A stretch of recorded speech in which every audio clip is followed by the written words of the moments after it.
Thank you. Thank you. I suppose as we gather, just if we centre ourselves on where we are and the land where we are, we're dotted all over Australia. And I'm sure all of us would like to acknowledge the traditional custodians of the land that we're on. And we acknowledge our gratitude that we share this land today. And we acknowledge the sorrow for the costs of this sharing. And we hope that we can move to a place of justice and partnership together. Thank you. Thank you. So welcome. We are a bit excited at ACRATH because we have two schools here. So Nathalia, the students, and Ruth there, and ETIKO, the students, and Ruth there. So thank you for participating in this, the leaders, our future leaders. And the conversation to remind us about placing the person at the centre of our Christmas shopping. And I did read today that it's 59 days till Christmas. So I'm sure we're all happening or buzzing, or maybe not. So as we gather, I suppose I'd like to introduce our speakers. We have Bonnie Graham. Thanks, Bonnie. She's coming from Baptist World Aid. A lot of you talked about the things that you've already received from there. So this will be very exciting, Bonnie. Thank you. And in a minute when Rosie starts interviewing you, if you could unmute. And then with Bonnie is Nick Savaidis. And on Nick's website, it talks about Australia's most ethical clothing brand. And a lot of people, whenever you go to a summer holiday, you hear the most popular ice cream, the most popular whatever. But I think this actually does rate as it's a very authentic, most ethical Australian clothing brand. So Nick, thank you. Thanks for coming. Rosie's going to be the facilitator of this amazing conversation. And so over to you three. Oh, also just before, sorry, as you, if you have questions, if you put the questions in the chat, it's not an interactive opportunity, but we will hopefully, the answers might be covered. And if not, we'll try and get back to you. If you also want to receive any more updates, can you put your, your email, and we'll put you on the list for continuing updates about our conversations into 2022. So thank you. Thanks, Rosie. Thanks, Cindy. Thanks, Bonnie and Nick, for joining us. Nick, you, before starting ETIKO way back in the early 200s to 2000, you had a long career in community development. There's a lot of steps that brought you to establishing ETIKO. What keeps you doing what you do? What motivates you to get out of bed every day and compete against massive clothing companies that are outselling you in terms of price? What keeps you going? Well, I'm happy to answer that question, but before I do, I should actually clarify that that statement on our website is outdated. So to claim that we're Australia's most ethical fashion brand, we're in the top, but we're not. I mean, I don't think we can claim to be the most one, because though we've been at it longer than anyone else, there's other brands doing quite good stuff as well. So we should say we're one of the most ethical brands in Australia now. But we're working on the new website and we'll update it. Yeah, and as far as your question about what keeps me motivated, it's been a long-term interest in social justice, primarily in sustainability. I don't have a background in fashion. I never studied fashion. The irony is I'm running a fashion brand and I've got no interest in the fashion industry. I'm interested in creating social impact and also looking at ways that business can reduce its impact on the environment. I never studied fashion, but here I am running one and have been doing so for 15 or so years now. When I was growing up, I mean, my mother worked in the industry, as did most of the women in my family. Cousins, even my sister worked in the industry when I was growing up. And I've always was aware of the gap between what workers were paid and and the potential profits that big brands were making. I'm looking at some of the photos in this, some of the images in this group here today, and I know that we're probably all in a similar age, but there was a brand called the House of Maryvale, the Mr. John, in Melbourne, and I think they sold Australia-wide, but it was a pretty cool fashion brand in Collins Street in Melbourne, and my mother used to make clothing for them when I was growing up, and she was paid between 15 and 30 cents for garments, which was selling for between $30 and $50 in the shop. This is in the early 70s. And as a 10 or 11-year-old, I couldn't work out why there was such a big gap between what my mother was being paid. And our family did struggle financially when I was growing up. But, you know, my mother, she had a Singer sewing machine next to our black and white TV. And each week a van would come around with a big bundle of fabric, and then she'd spend the week sewing clothing for the House in Maryvale and other brands, and in between raising 4 kids.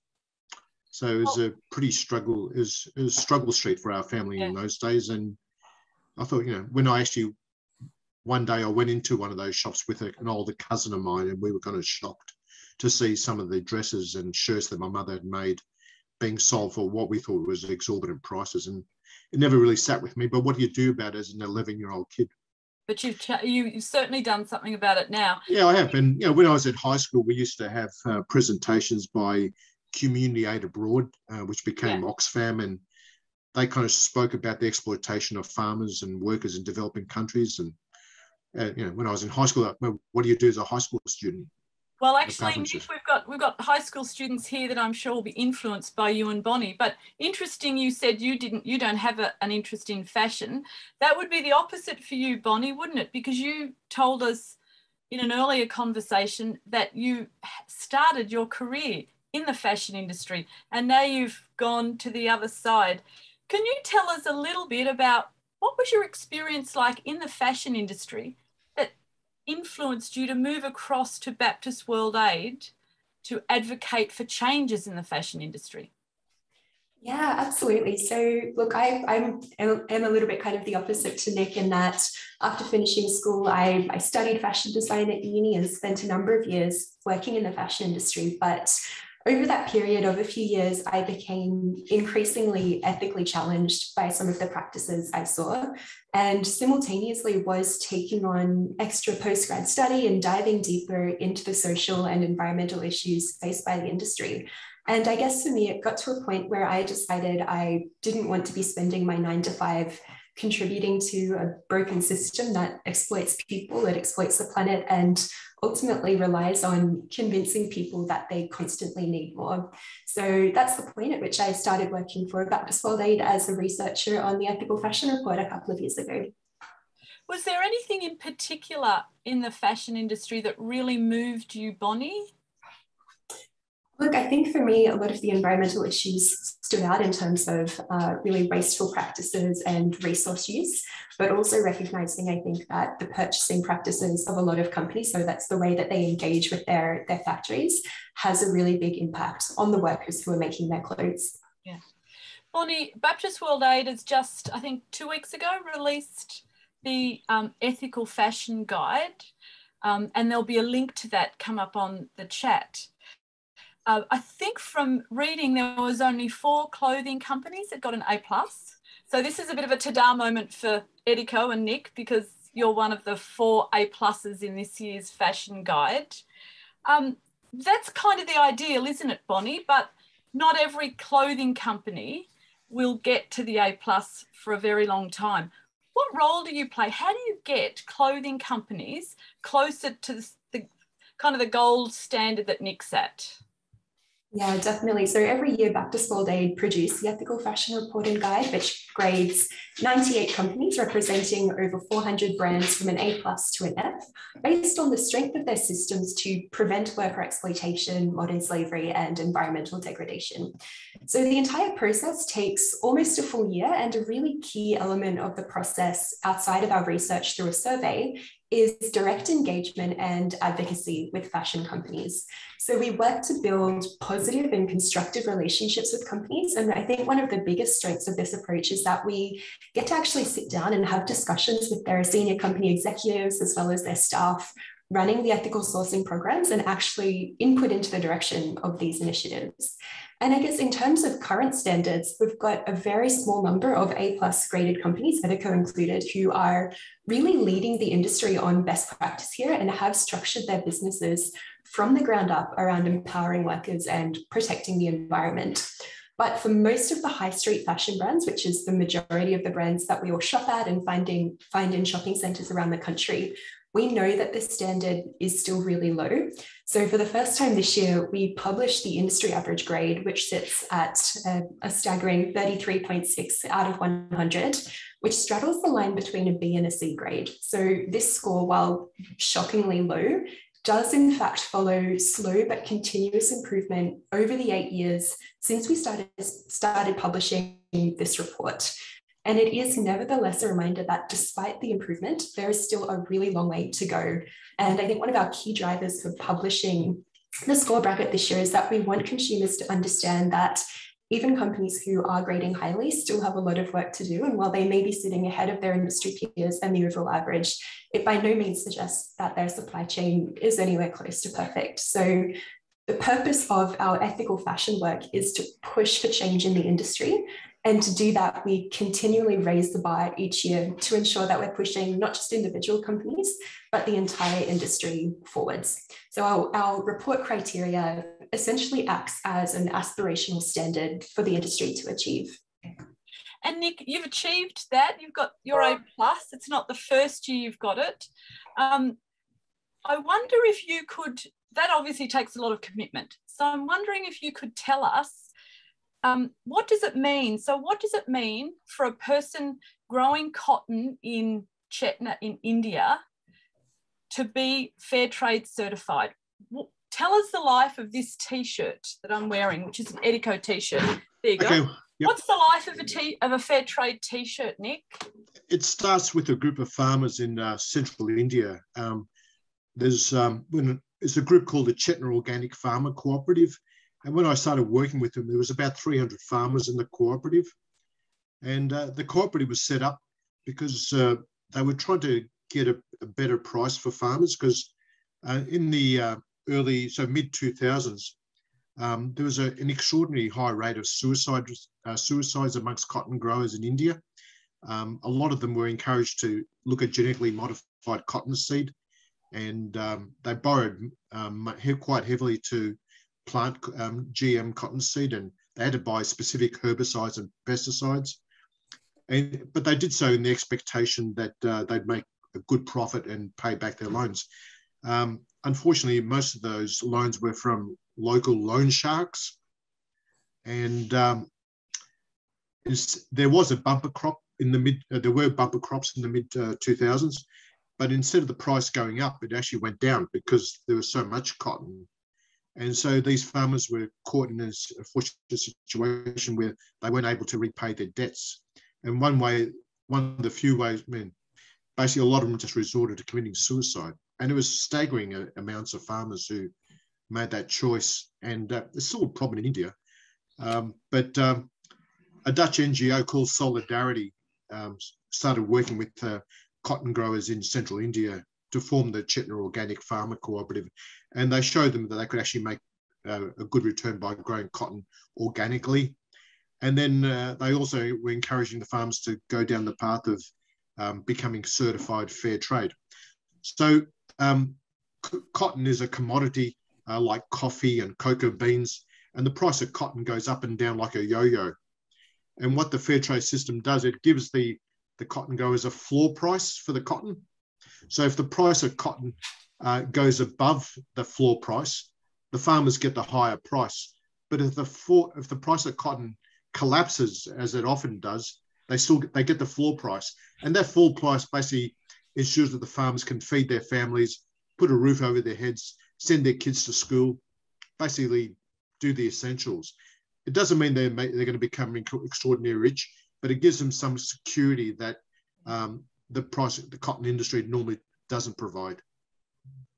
So the Chetna Organic Farm Cooperative, I started working with them when there was 300 farmers. Now there's 7,000 farmers in the cooperative, and they're encouraged to do more than just sell their cotton. So we've encouraged them to diversify the crops that they're going, so that they shouldn't be relying exclusively on cotton. So legumes are a big part of the Chetna Organic Farm Cooperative now, and that gives them an extra source of income. They also have invested in the very factory that makes that T-shirt as well. So the farmers are making more than just selling. They're not just making money from the sale of the raw cotton. They're also making money from the sale of that garment that you're actually wearing as well. Mm-hmm. So at the moment, they own about 12% share, 12% share in the business. Mm-hmm. Wow! So it's kind of empowering the farmers. Yeah. And we also the fair trade premiums also helps them.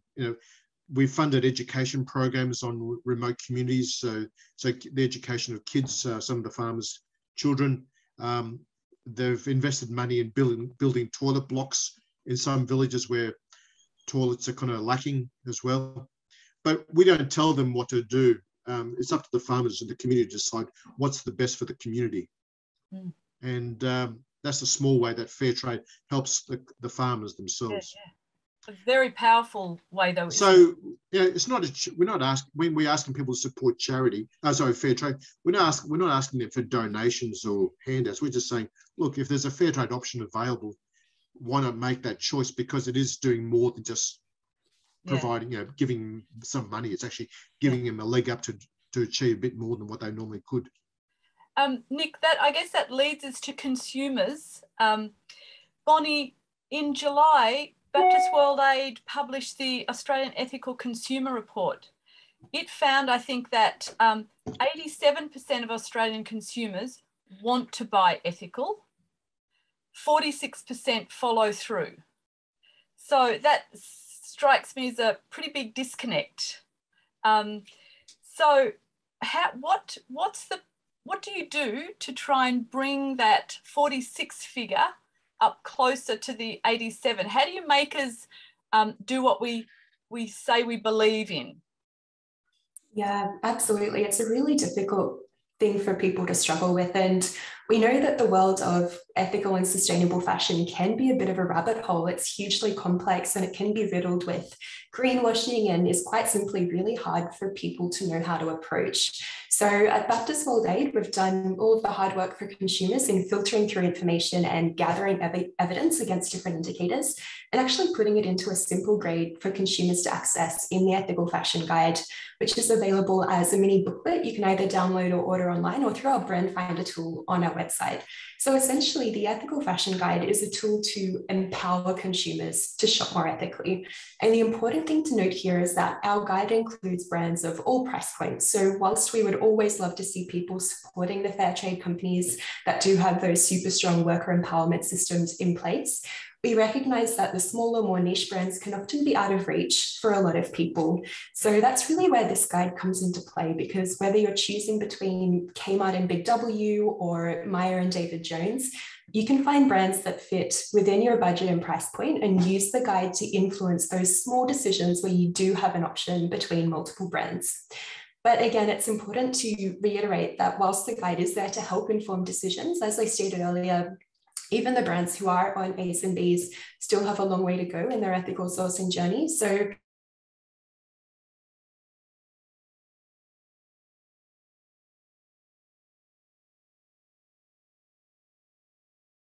it's a really delicate line that we walk between making conscious choices to support brands that are making bigger efforts, but also recognizing that we each have a responsibility as consumers to think more consciously about our own piece in the puzzle.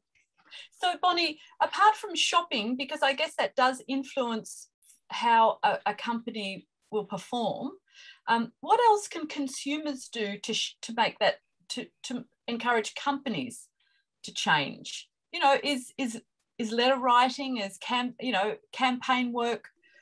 What power do we have as consumers? Yeah, absolutely. So look, the other thing that consumers can do is actually speak out to companies and let them know that you want to see them make a change. And again, we've got a really easy tool on our Back to School Aid website, which is linked into our brand finder. So you can actually go online and send an email to companies, which is automated, either thanking them for the great work that they're doing or letting them know that you want to see them do better. And that tool goes directly to the companies, so they get that into their inboxes. And we do hear from companies that those kinds of contacts do make a difference, because essentially the fashion industry is driven by consumer trends. So brands want to be making sure that they have their customers on board and they have the support of their customer base in what they're doing. So definitely speak out to brands and let them know where you want to see them make a difference. Rosie, I was just going to add that I was trying to support what Bonnie's just said, but I was going to add that we've got to start looking at the choices we all make as consumers.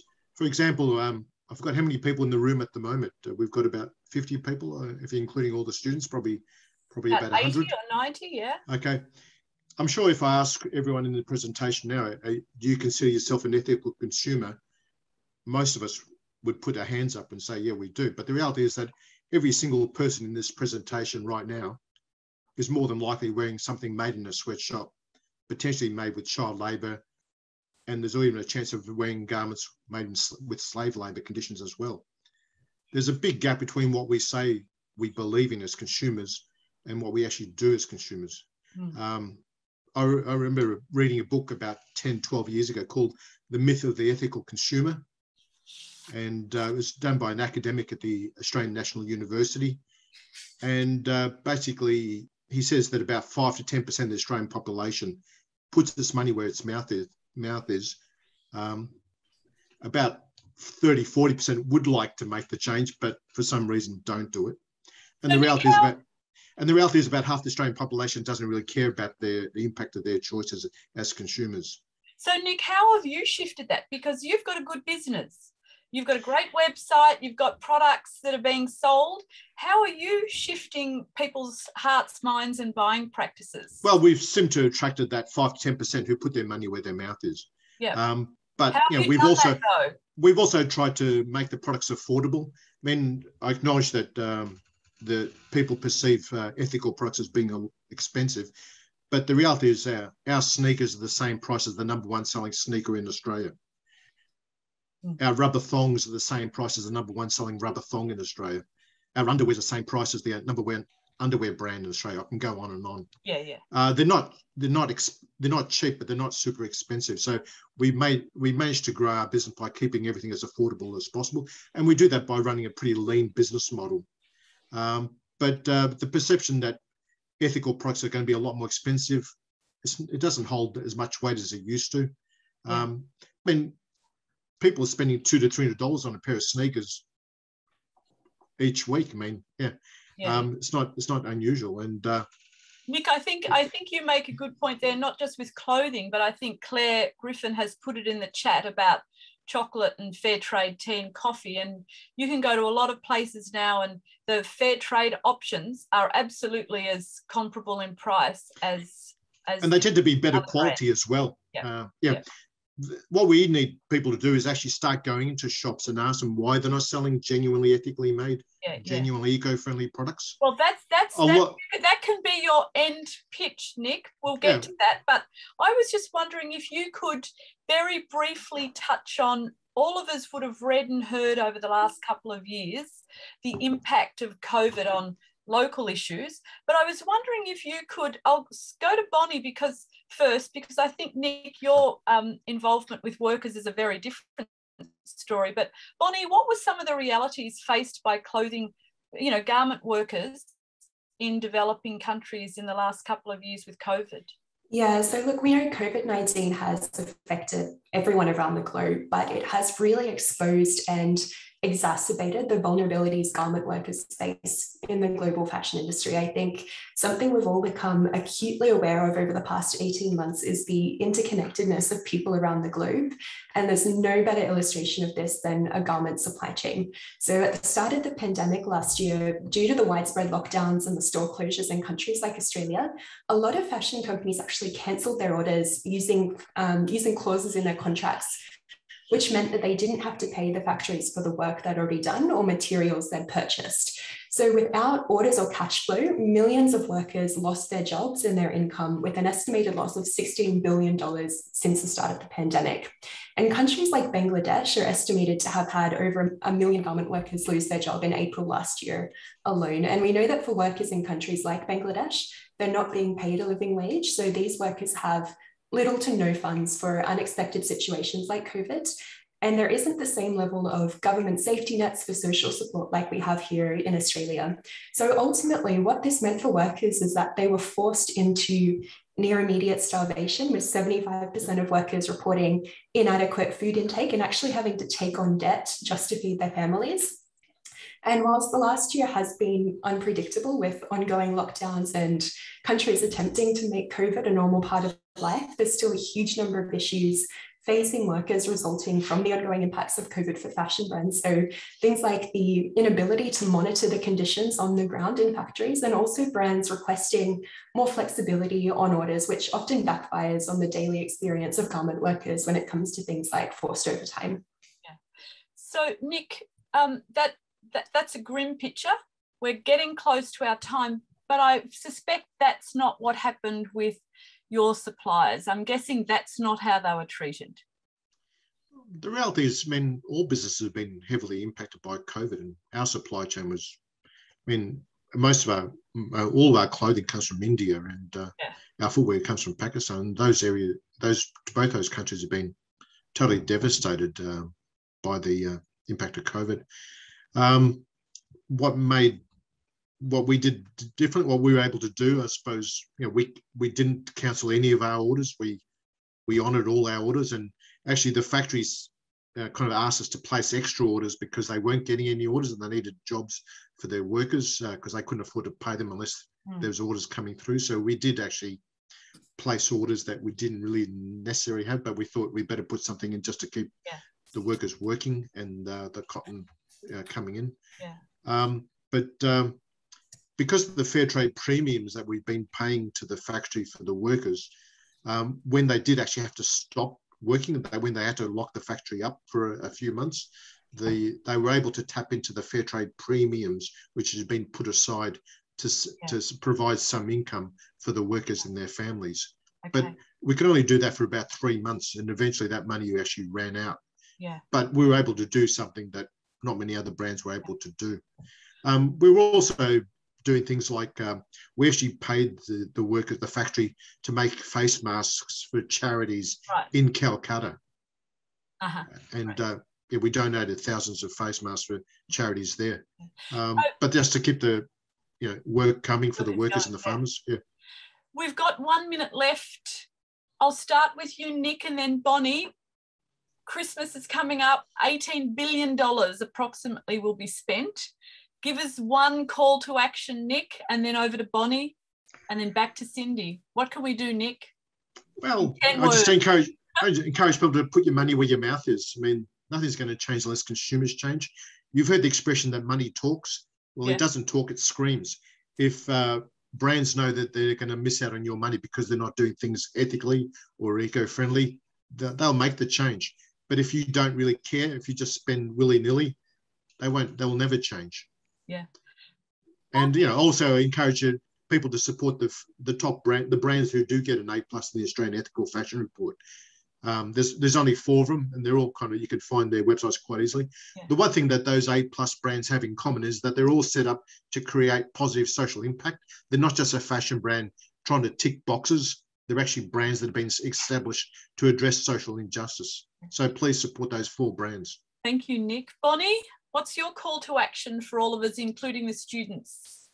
Yeah, look, if you're buying clothes for yourself or your loved ones this Christmas, the biggest piece of advice I can give to consumers is simply make an informed choice. And you can do that by using a tool like the Ethical Fashion Guide, or you can do some research of your own for companies that you're interested in purchasing from, but might not be included in our report. But ultimately, if you have an option between 2 or more brands to purchase the same product within your budget, use the guide to choose the brand who is putting stronger systems in place to protect their garment workers, and let the brands know that you're making those conscious decisions either for or against them based on that grade.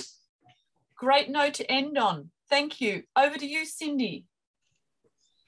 Thank you. Wow. It's hard to know what to say, but I can hear music, the screaming of money and the cash registers or the credit cards. So thank you, Nick. And the whole concept, Bonnie, of being reminded we do have choice. We've got 2 T-shirts we're buying. Which one is most ethical? So thank you. Thank you, Rosie, for facilitating an amazing conversation. And I suppose the calls to action. What are we going to do as we close up our computers today, or as we start thinking about the people we're buying for? Let's think about the people who are behind what we're buying. So, yeah, thank you. Thanks very much. I guess 2 things before we disappear. We feel really happy about our conversations and feel really pleased that so many are enjoying them. So the decision has been made that we will continue. And the first one is back in March, the last Wednesday of March, the 30th of March next year. So, so there it is up there on the screen. So it would be great to have you here with us. And also, if you want us to keep you in touch, go to our, put your name on the chat. I've seen some names already.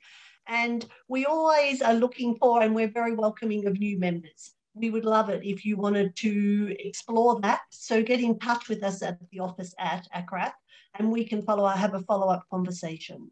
So thank you. Thanks, everyone. It's sad to say goodbye. Nick and Bonnie, thank you. And goodbye.